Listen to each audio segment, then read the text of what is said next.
why we should care about gray matter density. Do you have background on that?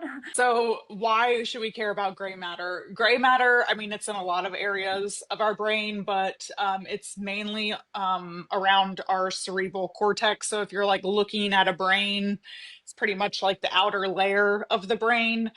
Um, People sometimes call it like the thinking cap because it's like the outer layer. But this is important because gray matter, I mean, it does a lot of things in the cerebral cortex.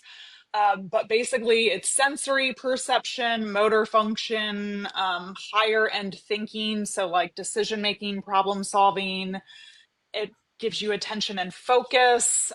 It also works with languages. Real important for some is emotional regulation. So that's why often I feel like meditators are like a little more calm and just kind of at ease, is because they probably have a thicker gray matter, and so they're much better at emotional regulation. The other thing that gray matter, or the cerebral cortex, which is mostly gray matter, is perception and awareness.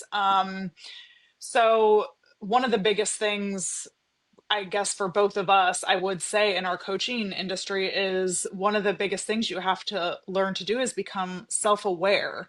Like, it's hard to make changes if you're not aware of your behaviors. And so, with an increased gray matter, you become more. Um, and like you, the ability to be able to do the introspection and do that work becomes so much easier.